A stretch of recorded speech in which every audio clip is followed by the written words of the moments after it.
Hi అండి అందరికీ. ఆయన శ్రీరామచంద్రుడు 16వ భాగంలో జరిగిన కథ. అజయ్తో సంతోషంగా చెప్తాడు సూర్యారావు. తన ఫ్రెండ్ రామారావు శుభవార్త తీసుకొచ్చాడని మినిస్టర్ గారు అమ్మాయిని నీకు ఇవ్వాలని అనుకుంటున్నారట. త్వరలో ఆయన మనతో మాట్లాడడానికి వస్తానన్నారు అని చెప్పడంతో కోపం తెచ్చుకుంటాడు అజయ్. ఎట్టి పరిస్థితుల్లోనూ నేను అనూషని తప్ప ఎవరిని చేసుకోను. నేను అనూషని పెళ్లి చేసుకొని మీ ఎదురుగుండా తీసుకొచ్చి నిలబడతాను అని అంటాడు. అజయ్ విషయం రఘుతో చెప్పాలని ఒక నిర్ణయానికి వస్తుంది నీలిమ. ఇన్నాళ్ళు ఈ ఆలోచన రానందుకు చాలా బాధపడుతుంది. అజయ్ కోసం అని చెప్పి బజ్జీలు చేయడానికని వంటిట్లోకి వెళ్తుంది. అత్తగారు మామగారు గుంటూరులో ఎవరో చుట్టాల పెళ్ళి అని వెళ్తారు. హాల్లో ఒకటే ఫోన్ మోగుతుంటుంది. ఇంకెవరో వాడి పనే. వీడి ఆటలు ఇక మీదట సాగో. తనకి ఇన్నాళ్ళు ఈ ఆలోచన రానందుకు బాధపడుతుంది. రఘుతో ఆఫీస్ నుంచి రాగానే చెప్పాలనుకుంటుంది. ఆరైనా అజయ్ రాకపోవడంతో కంగారుగా అటు ఇటు చూస్తుంటుంది. అంతలో మళ్ళీ ఫోన్ రింగ్ అవ్వడంతో గబాల్ని ఎత్తుతుంది అజయ్ అనుకొని. కానీ అవతల వాళ్ళు చెప్పిన వార్త విని షాక్ అవుతుంది. రఘు గారికి యాక్సిడెంట్ అయ్యింది, హాస్పిటల్లో ఉన్నారు. అడ్రస్ చెప్పి ఫోన్ పెట్టేస్తాడు అవతల వ్యక్తి. రమ్య ఇంటికి వచ్చేటప్పటికి హాల్లో ఎవరో పెద్ద ఆయన కూర్చొని ఉండడం చూసి నమస్కారం చేసి వంటిట్లోకి అడుగులు వేస్తుంది. ప్రసాద్ కట్నం కానుకలు అడగలేదు, చాలా మంచి అబ్బాయి అనుకొని అమ్మాయిని ఇద్దాం అనుకున్నాం. కానీ అతనికి చూపు పోయింది. అతను చేసుకొని నా కూతురే సుఖపడుతుంది. ఈ సంబంధం అసలు వదులుకోకూడదు అని భర్తతో చెప్పడం చూసి రమ్య అక్కడే నిలబడిపోతుంది. వచ్చిన వ్యక్తి నాకు అదృష్టం లేదమ్మా, బంగారాలంటే నీ కూతుర్ని నా కోడలుగా చేసుకోవడానికి. అమ్మాయి ఎంత గొప్ప మనసు నాకు అర్థమైంది. చిన్నదైపోయింది కానీ లేకపోతే ఆ అమ్మాయి ఔన్నిత్యానికి చేతులైతే దండం పెట్టాలనిపిస్తుంది అని వెళ్ళిపోతాడు. మీనాక్షి చాలా అలర చేస్తుంది. చలపతిరావు మాత్రం కూతుర్ని బొజ్జగించి చెప్తాడు. తన బాధ అంతా పోగొట్టుకోవాలన్నట్లు తండ్రి గుండె మీద వాలిపోతుంది రమ్య. మీరు డీటెయిల్గా వినాలనుకుంటే నేను లింక్ ఇస్తాను డిస్క్రిప్షన్లో. 16వ భాగం వినండి. సరే, మనం ఇప్పుడు 17వ భాగంలోకి వెళ్దాం. గబాలను వెళ్ళి తండ్రి గుండె మీద వాలిపోయింది రమ్య. తన మనసులో బాధ అంతా ఆ గుండె మీద కాసేపు సెద తీర్చుకుంటే తగ్గిపోతుందన్న ఆశతో. డాడీ, నువ్వు నన్ను క్షమిస్తావని నాకు తెలుసు, కానీ అమ్మ క్షమించదు. మీరే డాడీ అమ్మకి నచ్చజెప్పాలి. ఆ ధైర్యంతో నేను ఈ పని చేస్తున్నాను డాడీ, నన్ను క్షమిస్తారు కాదు అని మనసులో అనుకుంది రమ్య. తెల్లవారింది. దేవుని గదిలో నుండి మీనాక్షి గావు కేకలు వేయడం మొదలుపెట్టింది. వీధి గదిలో నుండి చలపతిరావు దేవుడి గది దగ్గరకు వచ్చి కంగారుగా అన్నాడు, ఏమిటి ఆ గావు కేకలు, ఏం జరిగింది అని. ఇంకేం జరగాలని చూడండి ఉత్తరం. అసలు ఇది ఇలా తయారు కావడానికి మీరే కారణం. రమ్యని ఏనాడైనా ఒక్కసారి ఆ పెళ్లి చేసుకోవడానికి వీలు లేదని మందలించారా? ఎంత పని చేసింది, జీవితం అంతా ఆ గుడ్డి కుర్రాడితో ఎలా బ్రతుకుతుంది అని ముక్కు చీది పైటితో తుడుచుకొని ఉత్తరం చలపతిరావు చేతికి ఇచ్చింది. చేతిలో ఉన్న కాగితం విప్పి చదవసాగాడు. ప్రియమైన అమ్మకు. రమ్య నమస్కరించి వ్రాయినదే. అమ్మ, నీకు ప్రియమైన అమ్మ అని ఎందుకు రాశానో తెలుసా? నా జీవితం ఎంతో ఉన్నత స్థితిలో చూడాలని ప్రతి నిమిషం నువ్వు పడే ఆరాటం, ఆతృత చూస్తుంటే నా మనసు ఆనందంతో నిండిపోతుందమ్మా. నా నా మంచి కోరి నువ్వు నాకు ప్రియమైన అమ్మవే కదా. అమ్మా, తల్లిగా నువ్వు ప్రసాద్ని నేను వివాహం చేసుకోవడానికి అంగీకరించలేవని నాకు తెలుసు. కారణం, ఓ గుడ్డివాడిని నీ కూతురు పెళ్లి చేసుకుంటే సుఖపడలేదని నువ్వు అనుకుంటున్నావు. కానీ నేను ప్రసాద్ని పెళ్లి చేసుకుంటేనే నా జీవితం అంతా సుఖ సంతోషాలతో బ్రతకగలనన్న నమ్మకం నాకుందమ్మా. మనిషి నమ్మకం మీదే కదా ముందడుగు వేసేది. నీ దృష్టిలో నేను ఇలా ఇల్లు దాటి వెళ్ళిపోవడం చాలా బాధ కలిగిస్తుందని నాకు తెలుసు. కానీ నేను ఆ తర్వాత సుఖంగా సంతోషంగా ఉన్నానని తెలిసిన తర్వాత నువ్వు పడుతున్న బాధ పటాపంచలైపోతుంది. తల్లి లాంటి అత్తగారు, మంచిగా మారిపోయారు ప్రసాదు, దేవాలయం లాంటి ఆ ఇంటికి నేను సంతోషంగానే వెళ్తున్నాను. నువ్వు కూడా అనవసరంగా బాధపడకుండా ఇప్పుడు కాకపోయినా తర్వాత అయినా నన్ను ప్రసాద్ని ఆశీర్వదిస్తావని నమ్ముతున్నాను. ఇక నాన్నగారు అంటావా, ఆయన ఆశీర్వాదం ఎప్పుడు ఉంటుంది నాకు. నేను బాధపెట్టి వెళ్ళిపోయినందుకు క్షమించమ్మా. ఇట్లు ప్రియమైన అమ్మకు ప్రేమతో రమ్య. ఉత్తరం చదువుతున్న చలపతిరావు వైపు కోపంగా చూసారా, మీ వల్లే మాటికి మీ వల్లే రమ్య అంత పని చేసింది. అవ్వ, అందరిలో తలెత్తుకొని ఎలా తిరుగుతాం? అసలు ఏ ముఖం పెట్టుకొని అది చేసిన పని చెప్పుతాం అంది మీనాక్షి. నువ్వు బాధపడుతున్నది అందరి గురించి, అదే ఈ సమాజం గురించి అయితే బాధపడడం మానే. ఎందుకంటే సమాజం గురించి ఆలోచించిన మనిషి ఏ పని చేయలేడు. రమేష్ స్నేహితురాలు వినోదినికి పెళ్లిపీటల మీద అంత అన్యాయం జరిగినప్పుడు ఈ సమాజం ఆ అమ్మాయికి న్యాయం చేయగలిగిందా? అంతదాకా ఎందుకు చిన్నప్పటి నుండి అనుకున్న మేనరకం కాకుండా పోయినప్పుడు ఈ సమాజం వచ్చి ఏమైనా చేసిందా? మీనాక్షి, ఎవరి బాధలు వారివి, ఎవరి సంతోషాలు వారివి అన్నాడు. చాలండి, ఇంకేం మాట్లాడకండి. కన్నవాళ్ళ ప్రేమనురాగాలను ఎంత తొందరగా తెంచేసుకొని మీ కూతురు గుమ్మం దాటింది అంది కోపంగా మీనాక్షి, ఎప్పటికైనా రమ్య గుమ్మం దాటవలసిందే. రమ్య ఇలా వెళ్ళినందుకు నీకు బాధగా ఉంటుంది కాదన్ను, కానీ మనసు పెట్టి ఒక్కసారి ఆలోచించు. మనం అభ్యంతరం చెప్పకుండా ప్రసాద్నిచ్చి రమ్యకు పెళ్లి చేస్తే ఎన్నాళ్ళైనా ఆగేదే. కానీ మనం వేరే సంబంధాలు చూస్తున్నామని తెలిసి ఈ నిర్ణయం తీసుకుంది. మీరు ఇంకేం మాట్లాడకండి అంది కోపంగా. రమ్య అంత దీనిగా రాసినా ఆలోచించడం లేదు. పోనీ ఒక పని చేయి, ప్రశాంతంగా ఒక్కదానివి కూర్చొని ఆలోచించు. రమ్యకి మనం వేరే సంబంధాలు చూస్తున్నామని తెలిసి ఈ ఇంట్లో ఎలా ఉంటుంది చెప్పు. మనం మంచి నిర్ణయం తీసుకొని ముహూర్తాలు పెడతామమ్మా అంటే చక్కగా ఎన్నాళ్ళైనా ఆగేది.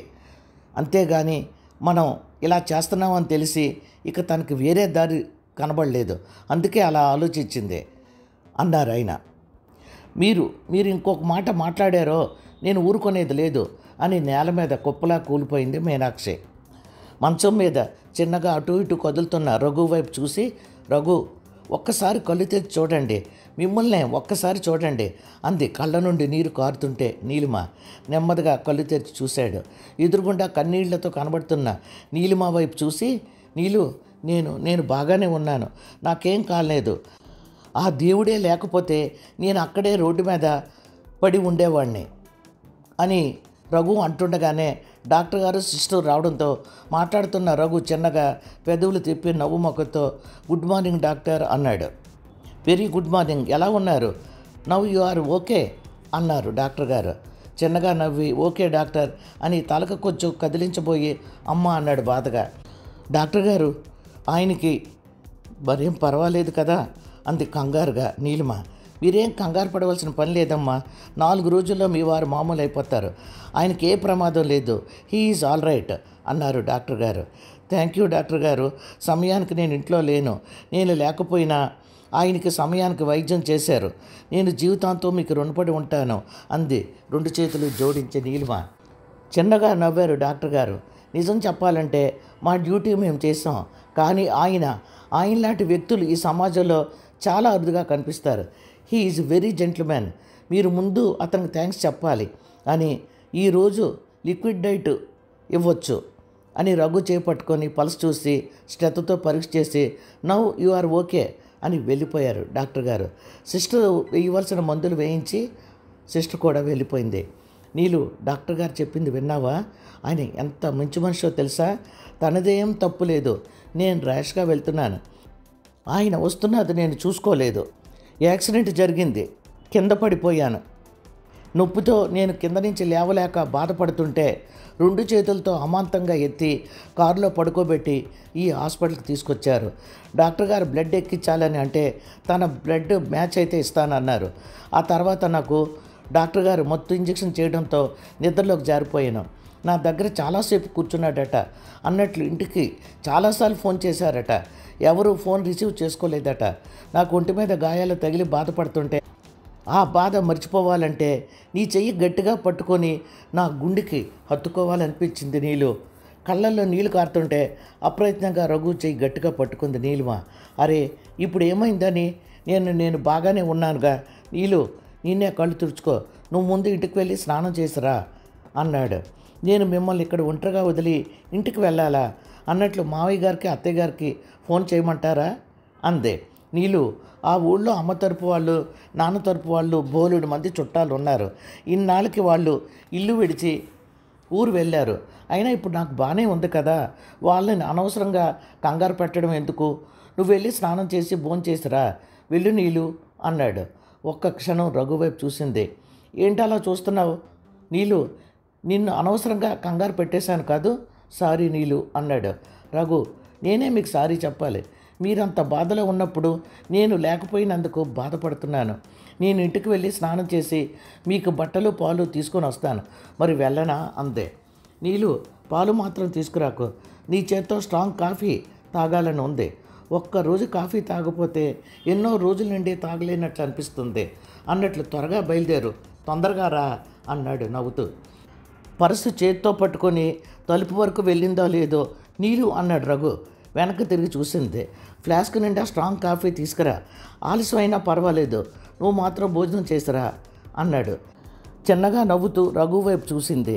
చేతినున్న వాచి వైపు చూసి చాలా టైం అయింది, త్వరగా వచ్చేస్తాను అని చక్కచక్క అడుగులు వేసింది నీలిమ.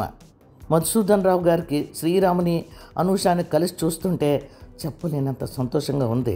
తన జీవితంలో ఏది కోరుకోకుండానే వాటంతట అవే అన్నీ అమిరాయి. వ్యాపారంలో కానీ దేనిలో కానీ తను పెద్ద శ్రమ పడలేదనే చెప్పాలి. దేనికి తను పెద్దగా వర్రీ కాలేదు కూడా. కానీ అనూష పెళ్ళి తనకు పెద్ద సమస్య అయి కూర్చుంది. అటువంటి పరిస్థితుల్లో శ్రీరామ్ తనకు ఎదురుపడడం భగవంతుడిచ్చిన వరం అనిపిస్తుంది. గుడ్ మార్నింగ్ అంకుల్ అని ఫైల్స్ చేతితో పట్టుకొని మధుసూదన్ రావు దగ్గరికి వచ్చాడు శ్రీరామ్. గుడ్ మార్నింగ్ శ్రీరామ్, రా కూర్చో. నేనే ఫోన్ చేద్దాం అనుకుంటున్నాను, నువ్వే వచ్చావు అన్నాడు. నేను ఆఫీస్కి వెళ్ళేటప్పటికి కొరియర్ వచ్చి ఉంది. చాలా చెక్స్ వచ్చాయి, మేడం సైన్లు కావాలి అని ఒక్క క్షణం ఆగి, ఏదో గుర్తు వచ్చిన వాళ్ళ సైన్ల కోసం వచ్చాను అంకుల్ అన్నాడు చిన్నగా. మధుసూదన్ రావు గారు నవ్వుతూ, నాకు తెలుసులేవోయ్, నువ్వు సైన్ల కోసమే వచ్చావు. సరే ముందు కూర్చో. ఆ మేడం ఏమిటి మధ్యలో అన్నారు. ఏం మాట్లాడాలో తెలియని వాళ్ళ చిన్నగా నవ్వేశాడు శ్రీరామ్. అబ్బబ్బా, ఎప్పుడు చూసినా ఆఫీసు వ్యవహారాలు తప్ప వేరేం అక్కర్లేదు నీకు శ్రీరామ్. పెళ్లి చూస్తే దగ్గరలోనే ఉంది అన్నారు. అంకుల్, ఆఫీస్కి సెలవు పెడుతున్నాను, పెళ్లి పనులు చూసుకోవాలని అంటావేమోనని ఏ రోజుకు ఆ రోజు ఎదురు చూస్తున్నాను. అబ్బే అదేం లేదు, ఎప్పుడు చూసినా ఆఫీస్ గొడవే అన్నారు. ఏంటి డాడీ తెగ బాధపడిపోతున్నారు? ఏంటి చెక్స్ వచ్చాయా? నేను సైన్ చేస్తాను శ్రీరామ్ అని అంది అనూష. ఇద్దరికిద్దరూ సరిపోయారు. అసలు ఇంట్లో ఎక్కడైనా పెళ్లి హడావుడి ఉందా అన్నారు కోపంగా మధుసూదన్ రావు గారు. ఏంటి డాడీ హడావుడి అని నవ్వుతూ, చూస్తారుగా రేపటి నుంచి బోల్డ్ హడావుడి ఉంటుంది అని అంది. శ్రీరామ్ ఇస్తున్న చెక్స్ మీద సైన్ చేస్తూ అన్నట్లు, మెహతా అండ్ కో వాళ్ళ నుండి మన కెరియర్స్ రావాల్సి ఉన్నాయి శ్రీరామ్. చాలాలైంది, పెద్ద కంపెనీ అన్న మాటే కానీ ఎన్ని రిమైండర్స్ పంపిస్తున్నా రెస్పాన్సే లేదు అంది. కరెక్ట్గా చెప్పావు అనూష, నిన్ననే వాళ్ళకి రిమైండర్ పంపాను అన్నాడు. బాగుందమ్మా, చాలా బాగుంది. అసలు మీ ఇద్దరికి పెళ్ళి ఎందుకో నాకు అర్థం కావడం లేదు. బోలెడు ఫ్యాక్టరీలు వ్యవహారాలు ముందు పెట్టుకొని మ్యారేజ్ తొందర ఎందుకు కానీ నెక్స్ట్ ఇయర్కి పోస్ట్ పోన్ చేస్తే ఎలా ఉంటుందంటావు? నిన్నే శ్రీరామ్ అని అన్నారు మధుసూదన్ రావు గారు. ఏం మాట్లాడాలో తెలియదు అన్నట్లు ఒక్క నిమిషం ఆగి తడబాటుగా ఓకే సార్ అన్నాడు. డాడీ అంది కోపంగా. నవ్వుతూ చూడసాగాడు మధుసూదన్ రావు. శ్రీరామ్ చిన్నగా అనూష వైపు చూశాడు. ఏదో చెప్పమన్నట్లు శ్రీరామ్ కళ్ళల్లోకి చూసింది అనూష. ఇబ్బందిగా అటు ఇటు చూడసాగాడు శ్రీరామ్. పెద్దగా నవ్వారు మధుసూదన్ రావు. మ్యారేజ్ 4 రోజులు కూడా లేదు. ఇద్దరిలో ఏమాత్రమైనా పెళ్లి పనులు ఎలా అవుతాయో, అరేంజ్మెంట్స్ అన్నీ జరుగుతాయా లేదా అన్న ఆలోచన ఉందా? నేను మీ ఇద్దరికి గట్టి వార్నింగ్ ఇస్తున్నాను. ఈ రోజు నుండి మీ ఇద్దరి నోటి వెంట ఫ్యాక్టరీ ఆఫీస్ వ్యవహారాల గురించి విన్నానో, ఇందాక నేను చెప్పినట్లు వచ్చే ఏడాదికి మ్యారేజ్ పోస్ట్పోన్ చేసేస్తాను. ఇదే మీకు పనిష్మెంట్ అన్నారు నవ్వుతూ. వద్దు సార్ అన్నాడు గబాల శ్రీరామ్. పెద్దగా నవ్వారు మధుసూదన్ రావు గారు. అనూష శ్రీరామ్ వైపు కళ్ళెత్తి చూసింది. కూతురు ముఖంలో మొట్టమొదటిసారిగా కనబడుతున్న సిగ్గుని చూసి మధుసూదన్ రావు మనసులో ఆనందం చోటు చేసుకుంది. డాడీ, మిమ్మల్ని ఏమిటి ఆలోచిస్తున్నారు అంది. ఇంకేముంటుందమ్మా నా ఆలోచన, మీ ఇద్దరూ సరదాగా తిరుగుతూ పెళ్లి పనుల హడావుడిలో ఉంటే నాకు చూడాలని ఉంది. ఏం డాడీ మీ చాదస్తం? ఇవి పూర్వం రోజుల ఫోన్లో మాట్లాడితే చాలు పనులు అయిపోయే రోజులు. కరెక్ట్గా చెప్పావు అనూష. మీరేం కంగారు పడకండి అంకుల్, నేను అనూష అన్నీ చూసుకుంటాం. వాళ్ళిద్దరి వైపు చిన్నగా నవ్వుతూ చూశారు మధుసూదన్ రావు. ఆటో ఎక్కుతూ చేతినున్న వాచి వైపు చూసింది. హాస్పిటల్ నుండి బయలుదేరి అప్పుడే చాలాసేపు అయింది. ఇల్లు తుడిచి గిన్నెలు కడిగి స్నానం చేసేటప్పటికి ఇంత టైం పట్టింది. పని మనిషి రత్నం వచ్చి ఇంట్లో ఎవరూ లేరని వెళ్ళిపోయి ఉంటుంది. బజార్కు వెళ్ళి పాలు, హార్లిక్స్, బ్రెడ్ తెచ్చేటప్పటికి చాలా టైం అయింది. గబగబా పాలు కాసి కాఫీ కలిపి ఫ్లాస్క్లో పోసి తను ఒక గ్లాస్ కాఫీ తాగింది. రఘు చెప్పినట్లు అన్నం వండుకొని తిని వెళ్తే చాలా టైం పడుతుంది. అయినా తనకు ఇప్పుడు ఆకలి లేదు. ప్రమాదం నుండి బయటపడి క్షేమంగా ఉన్నాడు రఘు. ఇన్నాళ్ళు తను ఆ దుర్మార్గుడు అజయ్ తన కాపురం నాశనం చేస్తాడన్న భయంతో నరకం అనిపించింది. దానికి సొల్యూషన్ దొరికింది. ఈరోజే రఘుతో జరిగిందంతా చెబుతుంది. అతడు తనని తప్పకుండా నమ్ముతాడు అని అనుకుంది నీలిమ. అమ్మ, హాస్పిటల్ వచ్చిందమ్మా అన్నాడు ఆటోవాడు. గబాల్న ఆలోచన నుండి తేరుకుంది. డబ్బులు ఆటోవాడికి ఇచ్చి బ్యాగ్ పట్టుకొని హాస్పిటల్లోకి వచ్చింది. రూమ్లోకి నడిచి నీలిమ ఎదురుగుండా పెద్ద బొకే టేబుల్ మీద ఉండడం చూసింది. రఘు, ఎవరొచ్చారు అంది బొకే వంక చూస్తూ. నీలిమ పక్కకు తిరిగి పడుకున్న అతను జవాబు చెప్పకపోవడంతో పడుకున్నాడేమో అని అతని దగ్గరికి వెళ్ళి చూసింది. పక్కకు తిరిగి పడుకున్న రఘు 2 కళ్ళు తడితో నిండి ఉండడం చూసి కంగారు పడింది. రఘు, ఏమిటి అలా ఉన్నావు? నుదుటి మీద దెబ్బ చాలా పెద్దది కదా, నొప్పి పుడుతుందా అంది కంగారుగా. రఘు నుండి సమాధానం రాకపోవడంతో ఆశ్చర్యంగా 1 నిమిషం అతని వైపు చూసి, నేను బాధపడతానని నాతో చెప్పడం లేదు కదూ, మీలో మీరే అలా బాధపడితే ఎలాగండి అన్నట్లు డాక్టర్ గారితో చెప్తే నొప్పి తగ్గడానికి ఇంజెక్షన్ ఏమైనా ఇస్తారేమో, వెళ్ళి చెప్పి రానా రఘు అందే. సమాధానం రాకపోవడంతో కంగారుగా అతని వైపు చూసి, ఏమైంది రఘు, ఎందుకు అలా ఉన్నావు, మాట్లాడమే, నొప్పి ఎక్కువగా ఉందా అంది కంగారుగా. ఏం చెప్పను, ఈ నొప్పి తగ్గేది కాదు. రఘు, ఏంటి మీరు అంటున్నది? నొప్పి తగ్గడానికి ఇంజెక్షన్ చేస్తే కొంచెం సేపట్లో తగ్గిపోతుంది అని గబాల్న డాక్టర్ దగ్గరకు అడుగులేసింది. నీలిమ కోపంగా అరిచాడు. ఆశ్చర్యపోయింది అంత గట్టిగా రఘు అరిచేటప్పటికి. గబాల్ను వెనక్కి తిరిగి చూసింది. రఘు మంచం మీద నుండి లేచి కూర్చుండడం చూసి కంగారుగా పరిగెత్తుకొని మంచం దగ్గరకు వచ్చింది. రఘు, మీరు కూర్చున్నారేమిటి? డాక్టర్ గారు 2 రోజులు మంచం మీద రెస్ట్ తీసుకోవాలన్నారు. రెస్ట్ సరే తీసుకుంటాను, నువ్వు మాత్రం డాక్టర్ గారిని పిలవకు. నేను బ్రతికున్నంతకాలం ఈ నొప్పి నన్ను అడ్డుపెట్టుకునే ఉంటుంది. దీనికి ఒకటే పరిష్కారం, నేను ఎంత త్వరగా చనిపోతే అంత మంచిది అన్నాడు. రఘు అని పిచ్చి పట్టింది, అలా గట్టిగా అరిచింది. ఏమైంది మీకు, ఎందుకు ఎలా మాట్లాడుతున్నారు చెప్పండి అని అతను చేయి పట్టుకొని అడుగుతున్న నీలిమకి సడన్గా స్టన్ అయింది. నాకు అర్థమైందండి, మీరు ఎందుకు ఎలా మాట్లాడుతున్నారో. వాడు ఆ దుర్మార్గుడు అజయ్ ఎక్కడికి వచ్చాడా అంది. నీలిమ మాటలకు నిశ్చేష్టుడయ్యాడు. ఆశ్చర్యంగా నీలిమ వైపు చూస్తూ, నోరు ముయ్, దేవుడు లాంటి అతన్ని ఒక్క మాట అన్నావా, ఊరుకునేది లేదు అన్నాడు. రఘు, మీరు వాడి మాటలు నమ్ముతున్నారా? వాడు దుర్మార్గుడు, వాడి గురించి మీతో చెప్పాలనుకుంటున్నాను.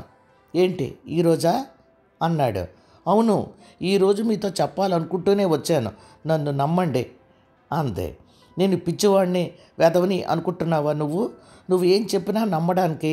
నీ బండారం అంతా బయట పడిపోయిన రోజున నిజం చెప్పాలనుకుంటున్నానండి అని నంగనాచిలా చెప్తే నమ్మడానికి అన్నాడు ఆవేశంగా. మీరు నమ్మినా నమ్మకపోయినా నేను ఈరోజు ఆ దుర్మార్గుడి గురించి చెప్పాలనుకునేది నిజం. అసలు ఏం జరిగిందంటే, ప్లీజ్ ఇంకేం చెప్పుకో, నన్ను ఇంకా మోసం చేయాలని ప్రయత్నించుకో, ఎందుకు నా జీవితంతో ఆడుకున్నావు అన్నాడు. రఘు, నేను చెప్పేది పూర్తిగా విను.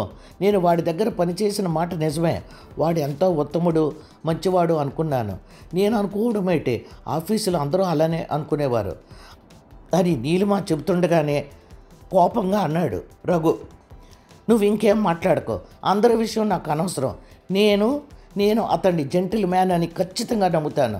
నువ్వు కాదంటే నేను మాత్రం నమ్మననుకుంటున్నావా? నువ్వు ఇంకేం చెప్పడానికి ప్రయత్నించకు, please I say get out అన్నాడు కోపంగా రఘు.